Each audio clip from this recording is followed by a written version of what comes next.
Hello, क्या हाल चाल है विद्वानों? सब ठीक ठाक? चलो बहुत बढ़िया। पिछले वीडियो में हम लोग ने इंटीजर का इंट्रोडक्शन देखा था कि इंटीजर क्या है, और आई होप तुम लोग सभी ने अपना अपना नोट्स बना लिया होगा। और नोट्स बनाए हैं तो आप लोग अपना अपना ये लिखिए, यस सर, नोट्स प्रिपेयर्ड या नोट्स कंप्लीटेड। आज हम लोग उसके आगे पढ़ रहे हैं, पार्ट 2 पढ़ेंगे, जिसमें हम लोग पढ़ेंगे प्रॉपर्टीज ऑफ इंटीजर। इंटीजर का प्रॉपर्टीज क्या होता है उसके आधार पर। तो प्रॉपर्टीज ऑफ इंटीजर हम लोग पढ़ेंगे तो अलग अलग पढ़ेंगे। अलग अलग पढ़ने का मतलब क्या होगा? प्रॉपर्टीज ऑफ इंटीजर में हम लोग पढ़ेंगे आज एडिशन के लिए, addition and subtraction, addition and subtraction के लिए पढ़ेंगे। इसके बाद मल्टीप्लिकेशन के लिए पढ़ेंगे, एडिशन एंड, यहाँ पर लिख देंगे फॉर एडिशन एंड सब्ट्रैक्शन। ठीक है। पहला प्रॉपर्टी होता है हमारा क्लोजर प्रॉपर्टी। क्या होता है? Closure properties. Closure properties. Closure property क्या कहता है? क्लोजर प्रॉपर्टी कहता है कि कोई दो इंटीजर जैसे a एंड b को अगर आप ले लेते हैं, कोई इंटीजर को आप ले लेते हैं, जैसे मैं यहाँ लिख रहा हूँ कि if a and b are any two integer then a plus b या a minus b is also an integer, also an integer। नहीं समझ में आया? कोई बात नहीं, मैं समझाने का प्रयास करता हूँ। जैसे ही कह रहा है कि यदि आप 4 एंड 5 को आप ले लेते हैं, 4 एंड 5 को आप ले लेते हैं, तो इसको आप क्या कर रहे हैं? आप जोड़िए। तो 4 प्लस 5 आप करेंगे तो भी आपको क्या मिलेगा? 9 मिलेगा। ये 9 भी आपके लिए क्या है? एक इंटीजर है। तो आप बोलेंगे कि बिल्कुल इंटीजर है सर। बिल्कुल क्या है? इंटीजर। जहां भी हो बोला करो हाँ या ना। जैसे मैं बोल रहा हूँ कि इंटीजर है तो आप बोलो कि हाँ है। नहीं समझ में आता है फिर से बैक करो या फिर कमेंट कर दो, पूछो कि हाँ यहाँ पर हमको समझ में नहीं आया, हम उसका रिप्लाई करेंगे। तो 4 प्लस 5 करेंगे तो 9 आएगा। 9 भी क्या होगा? हमारा इंटीजर होगा। 9 क्या होगा? इंटीजर होगा। इसी प्रकार से अगर हम बात कर ले कि 4 माइनस 5, ये भी हमारा क्या होगा? -1। क्या इंटीजर है? बिल्कुल है सर, निगेटिव इंटीजर है या नहीं? ये हमारा क्लोजर प्रॉपर्टी कहता है। क्लोजर प्रॉपर्टी क्या कहता है कि यदि कोई दो इंटीजर को ले लिया जाए, उसका जोड़ किया जाए या एडिशन किया जाए या सब्ट्रैक्शन किया जाए, तो दोनों के लिए वो क्या होगा? मिलने वाला संख्या या मिलने वाला जो नंबर होगा वो एल्सो क्या होगा? एक इंटीजर होगा।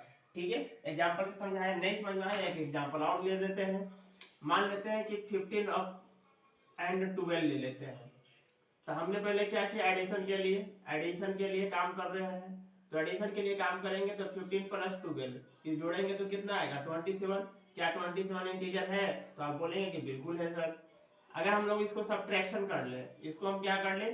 सब्ट्रैक्शन कर ले, तो 15 माइनस 12 करेंगे तो कितना मिलेगा? 3। ये भी हमारा क्या होगा? इंटीजर है। तो यही कह रहा है क्लोजर प्रॉपर्टी कि if a and b are any two integer then a plus b या a minus b is also an integer. यही हमारा क्लोजर इंटीजर का क्या होता है? प्रॉपर्टी है, या क्लोजर इंटीजर का क्या है? स्टेटमेंट है।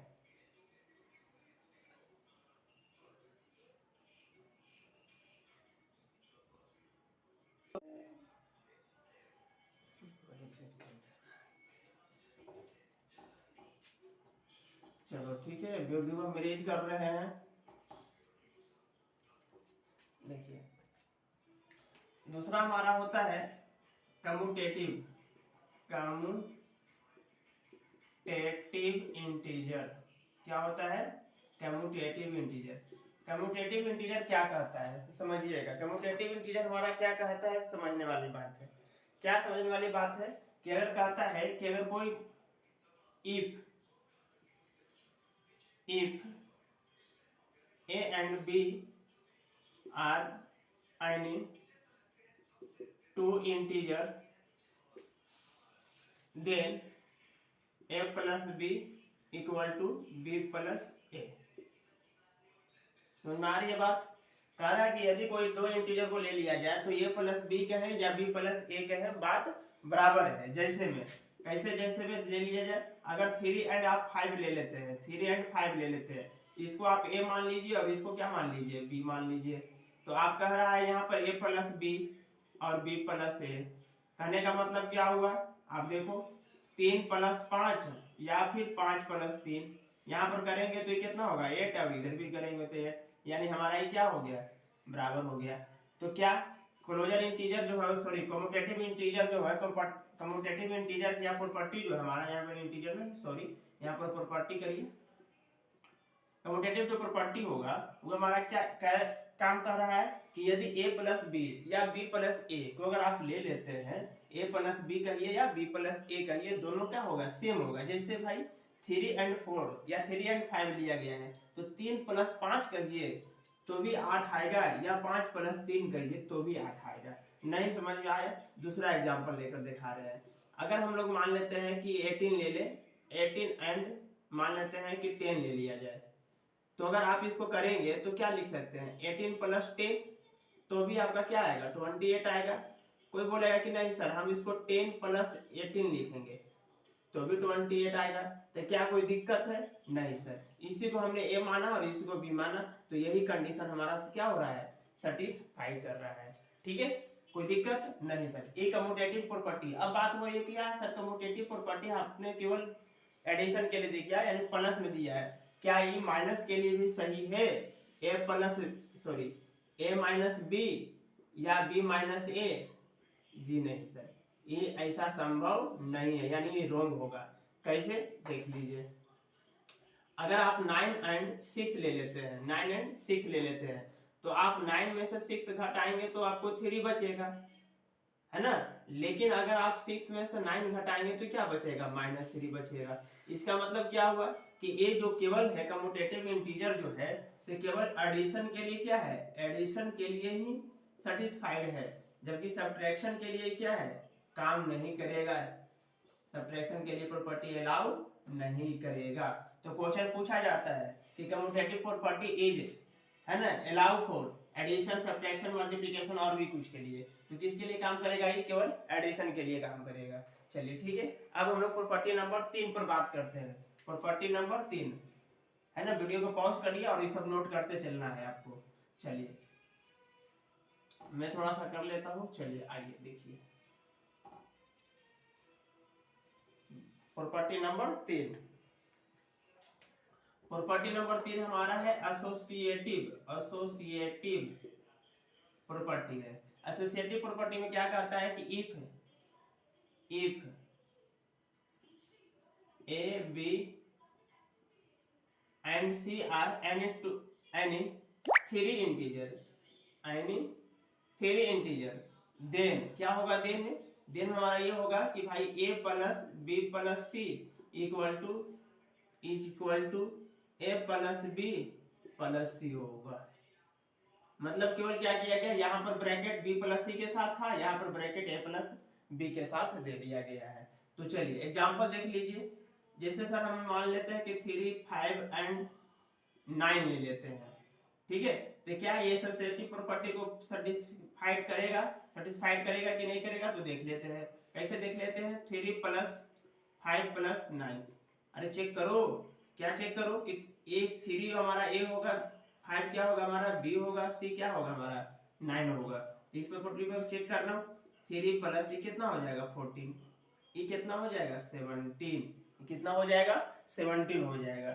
चलो ये तो हम लोग एलएचएस प्रूफ कर दिए कि 17 आया। क्या आरएच पर देख लो, कि आरएचएस पर देख लो कि उसमें क्या आता है, तो इसमें दिया हुआ ए प्लस बी प्लस सी, अरे चेक करो, तो ए कितना लिया है हम लोग 3 लिए हैं, बी कितना लिए हैं 5, और सी कितना लिए हैं हम लोग 9 लिए हैं, कितना लिए हैं 9।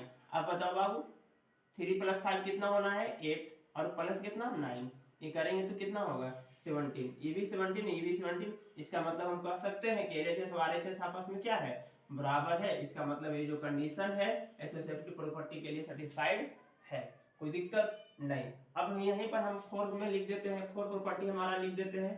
4 प्रॉपर्टी हमारा है एडिटिव आइडेंटिटी। क्या है, additive identity, additive additive identity. Additive identity क्या कहता है भाई? यही कहता है कि if a is any integer then a plus 0 या 0 प्लस ए या ए, इस सब आपस में जोड़ घटाव करने के बाद क्या आएंगे? ए आएंगे। चलिए जैसे एग्जांपल, किसी भी संख्या में, कहने का मतलब एडिटिव आइडेंटिटी क्या कहता है कि अगर किसी भी संख्या को भी अगर इंटीजर है, अगर उसमें हम 0 को क्या करेंगे? ऐड करेंगे। अगर कोई भी हमारा अगर एक इंटीजर है, अगर उसमें हम 0 को क्या करेंगे? ऐड करेंगे, तो हमारा क्या मिलेगा? वही संख्या प्राप्त होगी। जैसे यहाँ पर दिया हुआ a प्लस 0 या 0 प्लस ए इक्वल टू हमने क्या लिखा है? a लिखा है। जैसे एग्जांपल में आप समझो, जैसे आप 9 प्लस 0 कहो तो भी आपको 9 मिलेगा, 0 प्लस 9 कहो तो भी 9 कहो, या केवल आप 9 कहो तो भी आप 9 ही कहेंगे। इसका मतलब ये हमारा एडिटिव हो गया। एडिटिव आइडेंटिटी का मतलब हो गया कि किसी भी संख्या में, किसी भी इंटीजर में अगर आप उसको जोड़ करते हैं, किसको जोड़ करते हैं? 0 को, तो उस पर कोई फर्क नहीं पड़ता है। इसी को हम लोग क्या कहते हैं? Additive identity. अब वहां पर बात आ गई कि क्या ये केवल सर सब्ट्रैक्शन के लिए काम करेगा कि एडिशन के लिए भी काम करेगा, कि दोनों के लिए काम करेगा? तो आप चेक कर लो, खुद चेक करो, ये केवल किसके लिए काम करेगा? केवल आपको काम करेगा एडिशन के लिए, सब्ट्रैक्शन के लिए काम नहीं करेगा। बोलेंगे सर ऐसा कैसे? तो आप देख लो, क्या 0 माइनस 9 कितना आएगा, या 9 माइनस 0 कितना आएगा? तो आप कहोगे कि सिर्फ 0 माइनस 9 तो माइनस 9 आएगा, इसमें घटाएंगे तो 9 आएगा। तो क्या दोनों सेम है? नहीं। इसका मतलब ये सब्ट्रैक्शन के लिए काम नहीं करेगा, सब्ट्रैक्शन के लिए प्रॉपर्टी लागू नहीं होगा। केवल ये लागू किस पर होगा बाबू? एडिशन के लिए लागू होने वाला है। किस पर लागू होने वाला है? एडिशन पर लागू होने वाला है। तो आज के लिए हमने प्रॉपर्टी ऑफ इंटीजर एडिशन के लिए, सब्ट्रैक्शन के लिए हमने बात किया। इसके अगले टॉपिक में, अगले वीडियो में हम लोग बात कर लेंगे मल्टीप्लिकेशन के लिए, और उसके बाद फिर आप लोगों के पास बुक है तो उसका एक्सरसाइज आप बनाना शुरू करो।